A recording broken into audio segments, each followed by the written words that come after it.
Hello there. Ready or not, here we come. Yeah, we're looking at a complicated topic today, which is the old Amazon keyword research, trying to rank on Amazon organically. And How are you, yeah, man? I'm well, thank you. Yes, looking forward to talking about this. So we're trying to simplify this down to the point where it's absorbable in an hour on a Well, podcast or a welcome live. So yeah, everybody to the episode. If you're just joining us, we'll give a couple minutes to pop in here, have you jump in.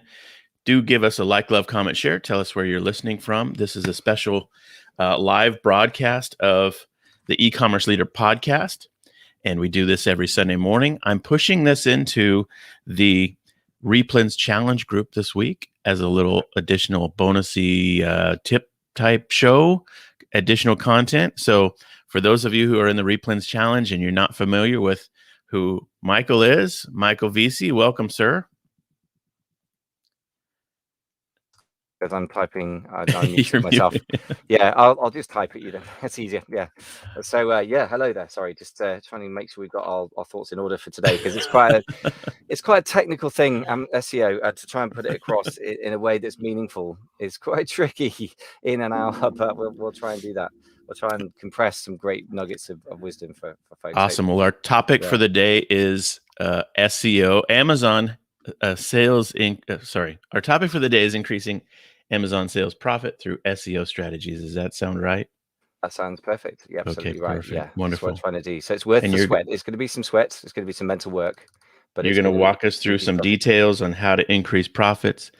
Yeah. And so we'll kick off the podcast as is our tradition here in a couple minutes. But Michael, just give us a quick who you are and what you do for the people who are in the Replens Challenge group who are seeing this live. Sure. So I was going to say my name is Michael and I run Amazing FBA podcast and the 10K Collective podcast. So we've had a very broad sort of church where we've dealt with people who are in the early stages of their private labeling journey, and we're now more focused on helping those who are more established. I am actually personally learning a bit of arbitrage because I just felt like it was something that so many people are better served with than private label as a starting model for those who without much experience. And I wanted to make sure that I was better able to serve people. And I felt like I'm not going to end up doing the training personally, probably, but I felt like I need to understand the process. So if you're doing that, I'm with you. It's got a lot of work, but it's exciting to do something new as well. So yeah, that's me. My main focus is private labeling custom products, and today's probably going to be mostly relevant to that side of things, but there will be some elements, particularly around the optimization of the listing for conversion, that could be relevant to people of running any business model, as long as they can get their hands on the listing, as it were, and change it, which for most arbitrages isn't going to be the case. Okay, but if you have a bundle, for example, and you've created a unique listing, so if you've got control of the listing, then this training is going to be a deep dive into how to optimize for SEO purposes on the platform and how to rank effectively. And it can really, as they say, small hinges swing big doors, really make a huge impact if you've got your keyword description written nicely, the bullet points, the whole 9 yards, in terms of having an effective copywriting strategy on the listings. So that's what we will talk about today in the show. Shall we kick things off? You ready to do this? Let's do this thing. Yes, we plunge in, see if I can get it simple enough for people to take away and implement. Awesome. Let's do it. Amazon SEO, or Amazon keyword ranking, is rightly more than important. It's almost an obsession of any focused e-commerce operator who sells on Amazon, as long as you get to actually decide what goes into the listing. That's the only caveat here. So getting your product to listing, getting your product, let me try that all again. Take two. Woo-woo. Amazon SEO, or Amazon keyword ranking, is rightly more than important. It's almost an obsession of any focused e-commerce operator who sells on Amazon, especially custom products or private label products, or in fact, anybody who gets to create or control the listing for products. Getting your product listing to rank on Amazon for powerful keywords is indeed incredibly important. Having talked in the last live or the last 2 podcast episodes about strategic drivers for this area, today we're going to talk some very practical action steps to get your products ranked for valuable keywords on Amazon, which basically divides into 2 parts, and hence 2 episodes for the podcast listeners: keyword research, and then optimizing the listing to rank for those keywords. So Jason, you ready to plunge into these exciting turbulent waters with me here? I'm nervous, man. This sounds so hard. But I know you're an expert guide for this stuff. But let me just say why I really like the strategy of SEO optimization.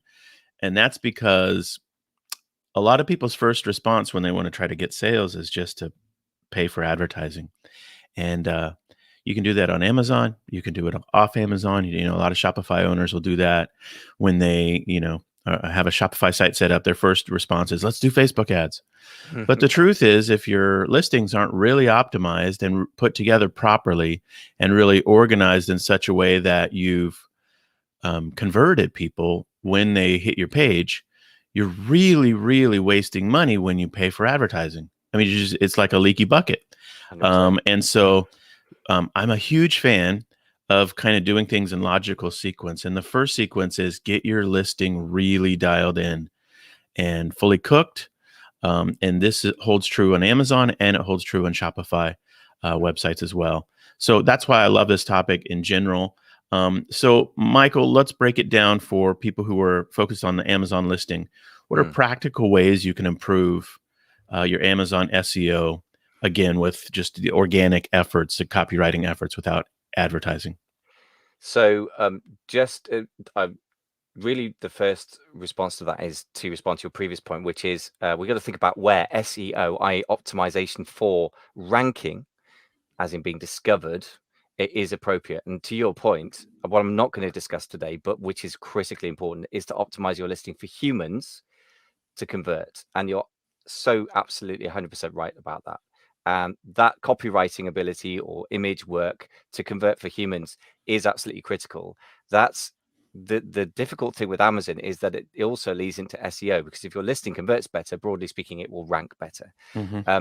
So, however, I'm going to artificially hive off the optimization piece to a different discussion another day if we want to do it, and certainly very worthwhile topic. So to your point, I absolutely agree with you. And what we're doing today, I guess, assumes either that you don't know who you're selling to, so we're starting with raw keywords research, or if you have done that, that you optimize your listing to sell. And then we're really talking about just the keywords piece today, really, because that's complicated enough. So I hope that makes sense. So let's plunge into it and hopefully it will make sense. The first thing is a caveat. The other piece of listing SEO on Amazon, which is different from Google, is you can't really separate the organic SEO from advertising driven SEO. So we're not going to get into the whole advertising thing today because it's huge. But the bad news is normally you can't just do great Amazon organic ranking with a cold start unless you happen to in a very uncrowded marketplace. But the good news is that if you optimize the listing in terms of organic SEO, then everything else works better. Okay. So I hope that makes a little bit of sense, a bit of context there. So step one is to start with the focus on keywords. How do you go about that? What do you do? Research, yeah. So I divide this into two phases, pick and pie. I called it some cutesy names. Some abbreviations. PIC stands for product idea creation, and PI stands for product idea elimination. So basically what I'm doing is separating it into more of a brain function and very broad idea gathering. And then we have to analyze it down and eliminate it down to the keywords where the metrics actually check out. So one is more imagination driven, the other is more analytical. Most people tend to want to go straight for the tools and do the analysis piece because it's more mechanical and straightforward, particularly more mechanically minded or process driven people. And they really don't like the fact that I asked them to use imagination. But I promise you, I've tried skipping that over. So, that's why I do it this way around, really. So we start with our imagination. Yeah, I'm sorry, guys. I know that people want to go to the numbers. There's so much resistance amongst my clients. It's funny, and I'm not trying to be clever. I'm like, I promise. I promise, if this was simple, I would simplify it, but it's not. Why do you say to start with imagination and elimination before you go straight into just looking at analysis on, Viral Launch or some other tool? It's a good question, and I should preface with a caveat that if you are reselling somebody else's products in a bundle, then you know what you're selling already, right? You don't need to go too broad. But a lot of people are trying to think about keyword research for when they have no product at all to sell and they don't know what they're selling. So this is really geared to those people. If you already know what you're selling, then you can skip this process, right? So that's probably the two things I should clarify. But if you're creating a private label or custom product, then the keyword research has to be a big part of that. And I would say you need to understand who your consumer is and what drives them. If you try to be driven purely by the numbers, you won't be attached enough to the product to really make it work. So that's when that comes in. Okay, so PIC stands for what again? And how do you go about doing the Product PIC? idea creation, Okay, what do broadly you do? speaking. How does it work? So yeah, start with a few things. Start with the obvious keywords. Like if you were going to go and look for dolls clothes, then put the word dolls clothes into Amazon and see what the autocomplete throws up. So Amazon autocomplete is a very handy little hack. And actually, you can come up with all sorts of things. Merchant words will produce a billion and words for you. But I don't think you need to go too mad in terms of getting quantity of keywords, because you can generate a heck of a lot anyway. So start with some brainstorming. If you have existing customers and you're expanding into a related product line, then talk to your existing customers. People just don't tend to do that. If you're starting from scratch, talk to prospects. If you don't have any lists of prospects, hang around Facebook forums, watch a friend in your target market. If you're trying to sell something that your friends are into, search on Amazon, or get them to search while you're recording a screen, anything to just kind of dive into the world of the consumer and what drives them to put keywords into the search bar, because that gives you also the feeling for the search intent, which is another important part of Amazon or indeed SEO, which is why is somebody searching? And you really got to get a good feel for that. And start with a bunch of ideas is really what you're going to end up with, a list of 40, 50 keywords that are related around one topic, Okay. that you're then going to analyze later. And so the goal is to get that list of 40 to 50 keywords that you're, kind of in the universe of what you think might be the right approach to the listing creation. Exactly. Yeah. Universe is a good word. I mean, Tommy Griffith, who's one of the SEO experts that I really respect, is Google SEO guy. But he says, yeah, try and overinvest in keyword research is the first thing he says. And the second thing he says is to try and get the available universe of keywords that your clients, for want of a better word, your searches shoppers swimming in or Yeah. using, so Okay. that's important. Okay. So product idea creation is the first thing. You got a list of 40 to 50 ideas, and then you go for the E, which is the elimination, the Yeah, so pie. Right? product idea elimination. Again, Okay. a bit of a cutesy word, but I think if you want to take a slice of a juicy pie, a market, you need to go and analyze that, that pie. It's not the greatest analogy, but anyway. So it's really the analytical piece, and that's when all the tools kick in: Helium 10, Jungle Scout, Viral Launch, and so forth. And what I would suggest you need to do is come up with a bunch of ideas and then eliminate most of them, which is can be a bit tough. It's a little bit like if you're doing product sourcing, you scan 50 items and maybe find the one that's actually potentially profitable. It's a similar equivalent in the keyword space. You come up with a bunch of ideas. Now you need to analyze them and really go through a set process to do that. So what are the criteria by which you would eliminate one of the keywords off of your list? First thing is really, I think you need to set a budget. Very, very first thing, because if Okay. you set a budget of say $10,000 to order a product line and launch it, and I would suggest that you need like maybe 60-40 split in terms of the money for the inventory and landing costs and then launch costs. Maybe even more these days, maybe it's 50-50.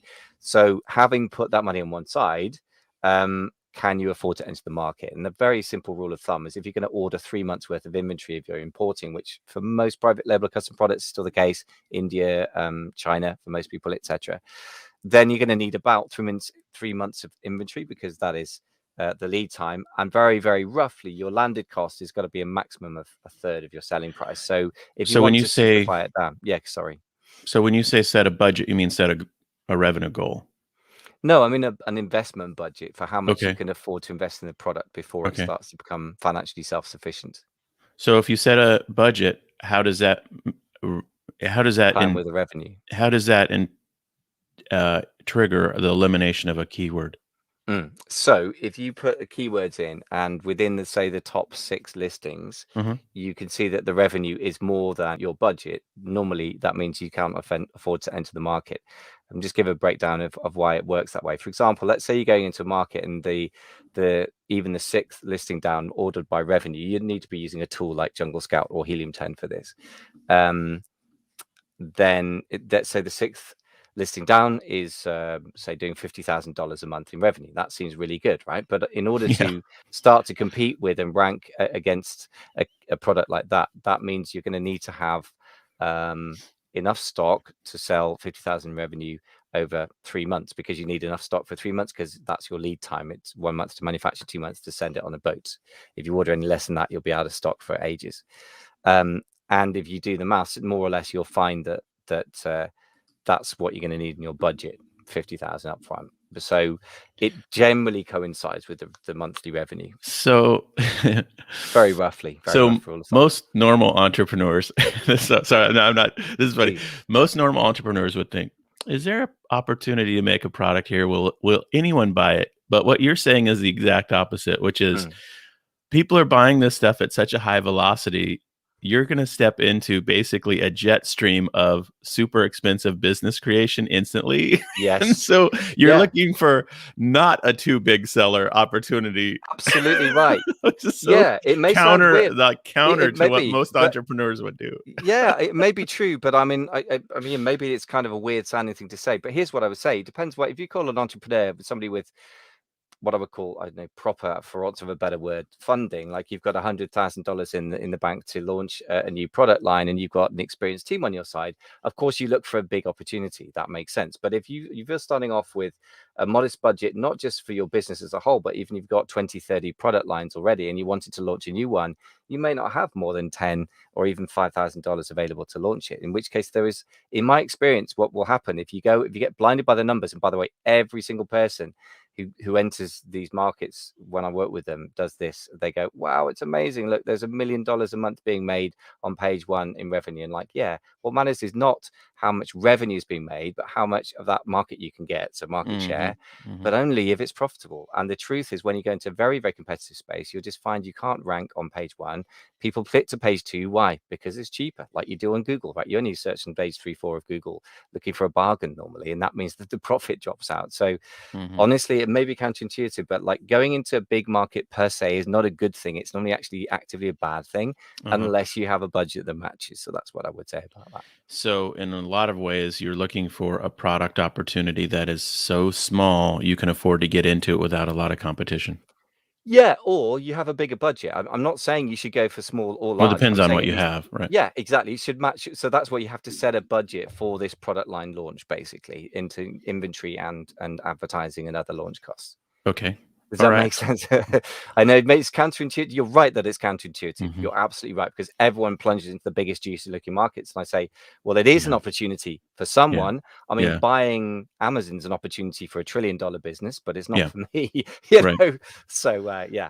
That's great. Okay, so how else do you eliminate keywords, or what else? What else are the next steps then? Yeah.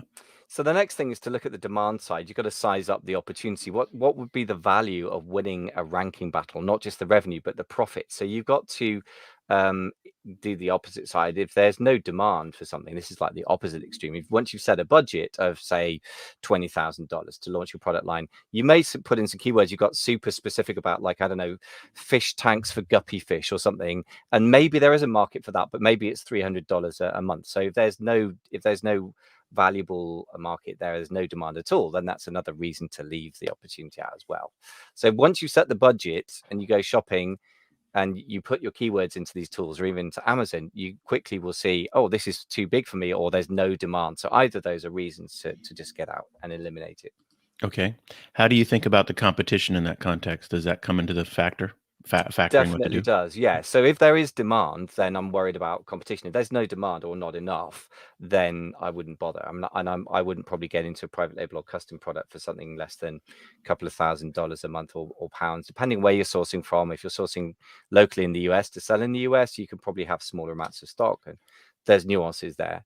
But the competition side, really, again, I want to see a few things. There's a ton of metrics that can go into this, but one very important one is how dominant is any single competitor. So if I look at all the revenue per month, which is most of the research tools will give you, Helium 10 is my number one of choice, and then you look at the percentage taken by any single brand out of that, then if it's more than about 25-30% for a single brand, or if they're double their competition, that starts to worry me. So everyone can set that bar at a slightly different place, but it's fairly obvious if you go into a market where 50% of the sales in revenue dollar terms are being taken by one brand, then that's going to be very, very hard to compete with.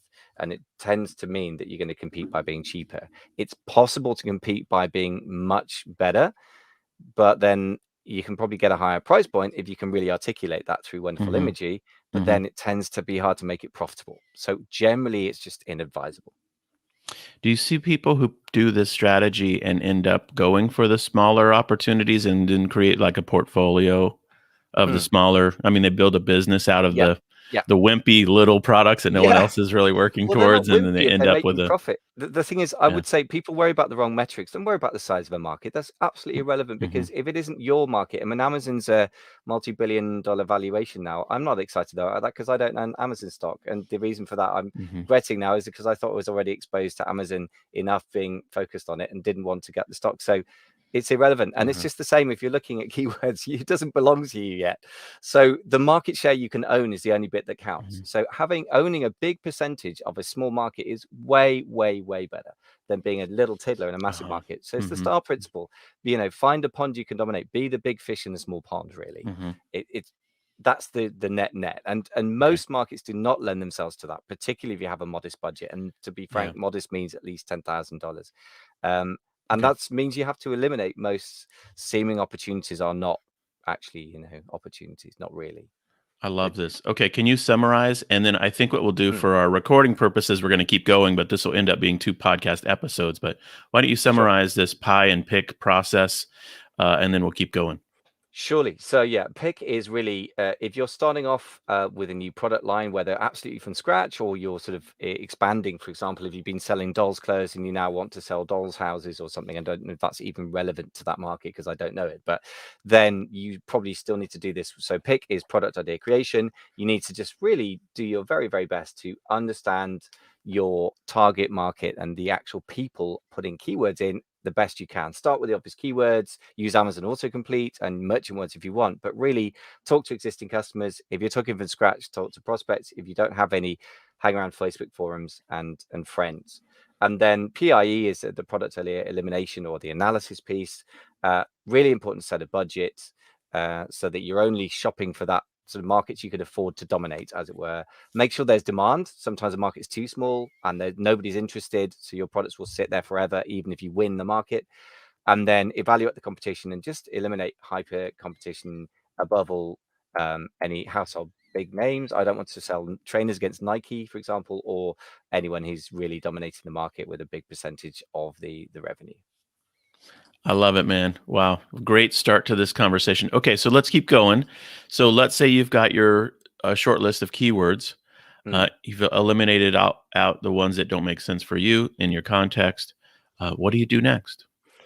Yeah, so the main thing is to prioritize. It's like anything else, 80-20 rule applies to a lot of things. So the most important thing is to have a sort of shopping list of keywords, maybe 100 keywords maximum, and then cut down to 30-50 keywords.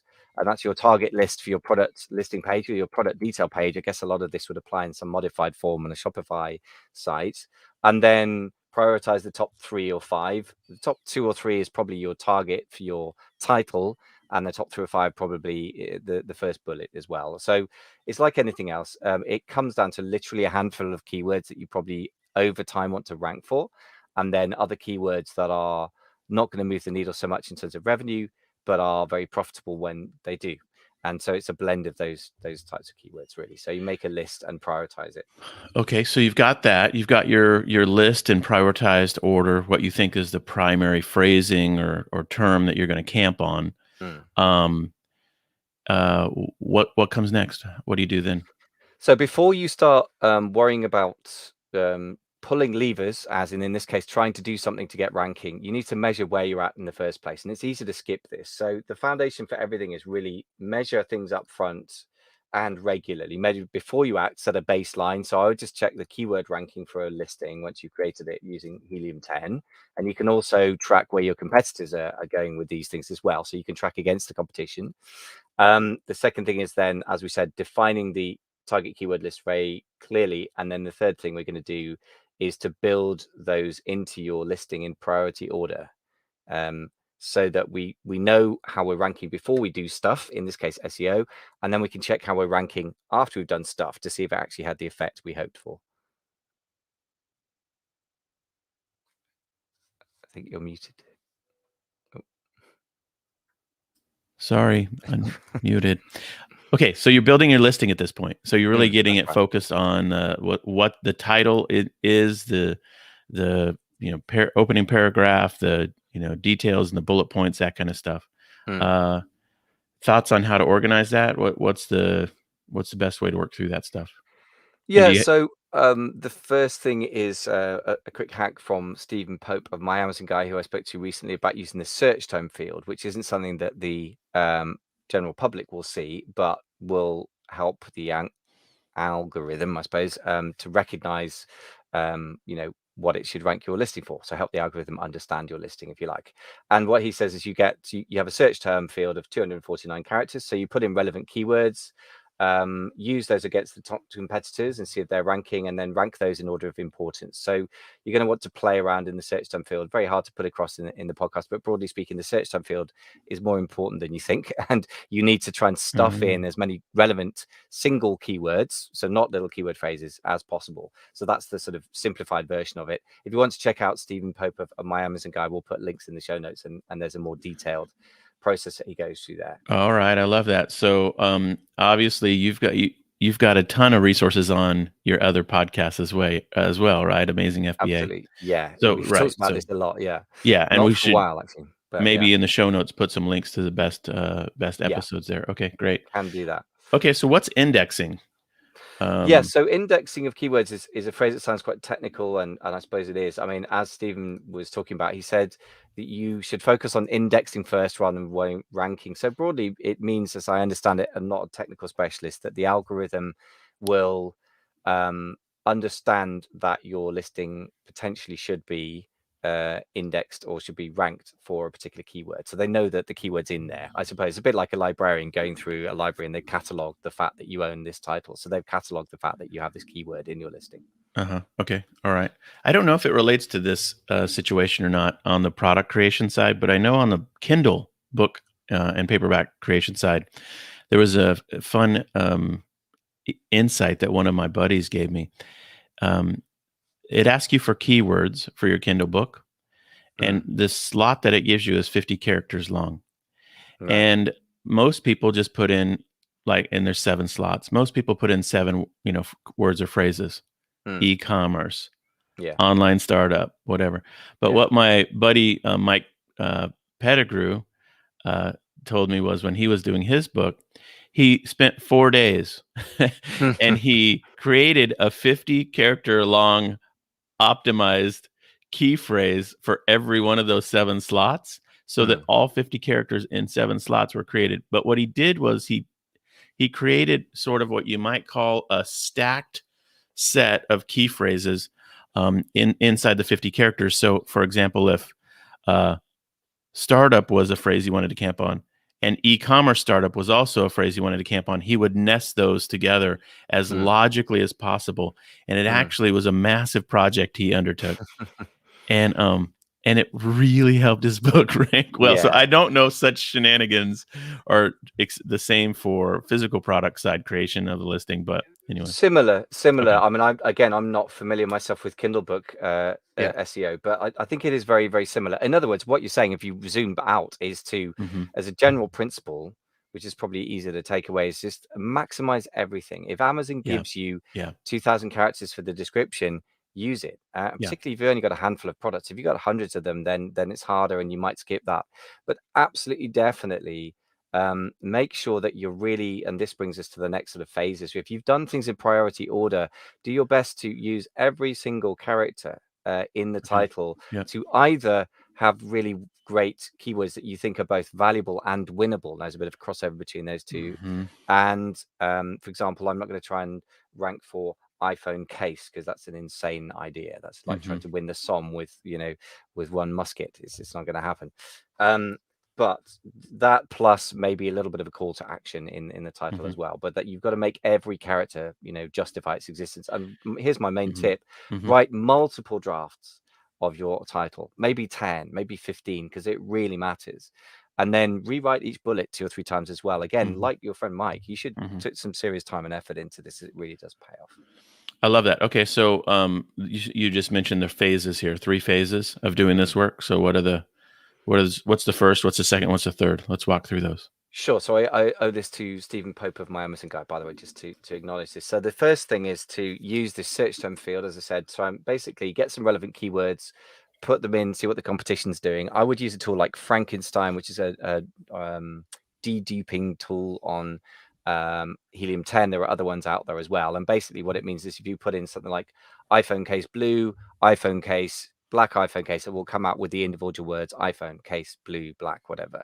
And you put those as separate words into the back end, right? Just to make sure that Amazon's going to start ranking for that.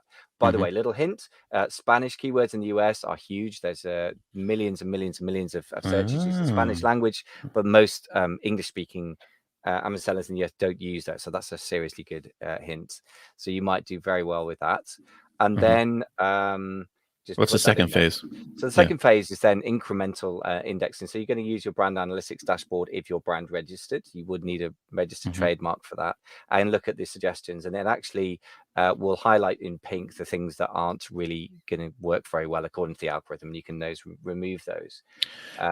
So you just skipped over a biggie there, which was being brand registered. So that's obviously central to the current thesis on how to succeed on Amazon, right? Broadly speaking, yeah, you can manage without. I've got a client who didn't want to go to the expense and trouble of brand registry recently, and because he didn't want to go to the expensive brand, trademarking in the US, and it does make it harder to do everything. To be frank, I mean, I would advise if you can afford it, and again, it's a budget question. If you were going to budget, this is more for business startup. If you're going to establish business, it'd be unusual for you not to have a trademark. But if you haven't, please go and get it done for multiple reasons. We've talked about that separately. Sure. Okay. Yeah. And then the final phase of this one is what he calls matriculating to the top 10, which is you take all your keywords for which your listing is ranking in the top 20 to 50 in the keyword results, and then upgrade. You really update every field to try and target 5 to 7 keywords per listing to get to the top 10. So that's quite similar to Google SEO strategy. So you can look at where you're doing okay and then try and make sure that you do better. So you may find yourself tweaking things like the title. So you thought you were going to rank for iPhone case black, and actually maybe when you look at the results that you're in position 300, so nowhere for that page 10 or something. And maybe you're ranking for iPhone case rubber coated black, and actually you're making some sales on that, and therefore you want to tweak your listing towards that. So there's quite a bit of optimizing, strictly speaking, means making optimal, right? So you can't really do that at the beginning. You create a listing, and then over time you're going to use the ranking data and also, frankly, PPC data as well, so that you can see what words you're converting on, and that's a separate topic, but that feeds back into, you may change the keyword order, or you may eliminate some keywords or replace them with others. So it's a little bit, you were talking about your gardening injuries before we got on live, and it's a bit like weeding your garden. You need to be constantly weeding the garden. Maybe you put a rose somewhere and it actually doesn't get enough sunlight and it's not doing very well, so you gently repot it and move it, and maybe you replace it with some, I don't know, different kind of bush. I'm struggling because I'm much of a gardener. He's not even doing a good job on the gardening thing. Okay, I will take over your metaphor for you and embellish it properly. It is like gardening. And here's the thing I would say. Just imagine any space that you currently own that's a current disaster, just a mess. Just, it might be your front porch, or it might be your back, little courtyard or whatever. The thing that you're describing right now to me, like the optimization step to me, is about getting momentum in one small, like a foothold. That's how I think of gardening. Like, get a foothold in your yard and do something that starts to get you momentum in terms of the visual appeal or effect. And then go, and to your point here in the outline, this is what you lean into. And so, in a way, what you've described in the first couple of steps is sort of spaghetti at the wall intelligently. Yeah. But then you are looking for feedback from the algorithm and from buyers on Amazon. And as soon as you get that feedback, then you're like a laser guided missile, and you know exactly what to focus on. You lean into your winners, you cut your losers. Absolutely. And you really try to optimize optimally for that outcome. And to me, a lot of people who are good at the initial phases, throwing spaghetti at the wall, don't ever scale tremendously. The people who are okay at throwing spaghetti at the wall, but are amazing at the optimization piece, where they look at the data and they look at the data and they look at the data, and then they say to themselves, I've got a thread I'm going to pull on here, And I think this is going to lead to greater and greater and greater ranking. Those are the people over the course of, years install themselves with bestsellers, in my view. And so that's why I love this final step the most. I'm a huge momentum guy. I can flounder around for a long time with the initial phases, but once I see that something's working, I generally kind of tap into it pretty focused way. And I think that's the winning strategy for the Amazon selling community. Yeah, I agree with that. And the other thing to say, I mean, I think that the very broad principle, very simple but hard to do emotionally, is what you just said, which is, ride your winners and cut the losers. And that applies to product lines. Some products you can hire magic elves to do keyword research and it will never rank. It's just not going to work. Sometimes that's the fact. And normally it's pretty brutally simple because we talked about Amazon keyword research earlier, and that's to do with market selection, I guess. And if you've decided that you've got a budget of $10,000 and you're launching into a market where you needed a budget of 100,000 to actually have an impact and visibility, you're toast, and it doesn't really matter what you do after that. It's like rearranging tears on the Titanic. Like, it doesn't really matter. So yeah, you're right. Yeah, and we have to accept that the market has its judgments. Some products won't go, but as you say, if you see a sign of life, double down on what's working and double down again. Like, you may end up spending a big percentage of your advertising budget, which will help the SEO, by the way, on a really, really small percentage of your keywords, and they may not be the ones you thought it was going to be. And as you say, you have to be willing to roll with the data, and that's quite analytical and hard work. And you will need to put aside some time to get your head hurting with the search term report, but it's worth it. Absolutely. Well, what you just said is so key, which is the emotional, mental discipline to cut your losers is key. A lot of people, because of the act of creation, the act of setting up a unique original product or bundle or whatever it is, they fall in love with it in the process. And as product sellers, you just can't do that. I mean, you have to be willing to love all of your little creations, but as soon as it's proven that they're not of interest to customers, say goodbye. You dismiss them and you lean into your winners, and you just have to be ruthless like that. And that's a real entrepreneurial discipline that applies across the board in every part of business, not just for Amazon keyword optimization work. So absolutely. Well, here's what I would say, that actually a lot of business is brutally simpler than we make it. And I've been floundering around trying to put across what is actually, the reason I'm floundering because I'm trying to compress what I think of as 10 hours of detailed analysis and work into a short, simplistic statements. But the truth is that we can often try too hard. I mean, actually, a lot of the time, if you go for the obvious keywords and they're too competitive, you shouldn't have entered the market. If you go for the obvious keywords and they're too competitive, but there are related keywords that aren't ridiculously long tail, so instead of iPhone case rubber or something, and you're starting to rank for those and you're making sales and the conversion rate's okay, then you can start diving into the detail and doing the thing you said, really optimizing. But the truth is, a lot of the time, the market will tell you fairly unsubtly, nobody wants this product, in which case you have to abandon it. And then sometimes certain keywords clearly are too expensive to rank for, and you just have to abandon them. And I would say abandoning that which is not winnable very quickly is actually a real master skill. And to your point. Oh man, this is such great stuff. I really, really appreciate your insights into this and the details. So do you want to summarize this second set of sorry, you want to summarize this second idea that we worked through in this back half of the podcast? Yeah, so I will do that, and then there's a couple of juicy ranking tactics which I think people might appreciate, because they're little hacks which do actually seem to be working, which is unusual because most hacks don't seem to work. Yeah, the main thing is, first of all, when you've done quality keyword research, as a prelude to writing your listing, you need to, just focusing on the keyword SEO for the moment, you need to make sure you've got a long list of maybe 100 keywords, a short list of 30 to 50 keywords. If in doubt, make it shorter, simpler to handle, and then prioritize top 3 to 5. Your top 3 or 5 are going to go in your title in your first bullets, and then the rest are going to go in your other bullets, and the description is a kind of place where you can dump a heck of a lot of long tail keywords, by the way, because people don't tend to read it, but the algorithm does. So that's a bit of a hint there. And then we need to just go through in phases and put things in, especially use the search terms, the back-end search terms. By the way, small distinction I should have said there. I would, in the title, put exact match keyword phrases like iPhone, rubber, black. if that's exactly the phrase that people tend to use that you're trying to rank for. Whereas in the search term field at the back, I would just put individual words, so they're all split up. It's a small distinction there. Okay, got it. Great. And then the other thing is, as we've been saying, to double down on what works and to leave what doesn't. There are two sides to that, really, two tools for measuring that. One is the keyword ranking tools such as Helium 10 has, and then the other one is the data that you get from the Amazon advertising campaigns. So advertising is generally seen as a ranking or sales tool, but actually it's an analytics tool, because we can't tell what the conversion is by keyword for organic sales.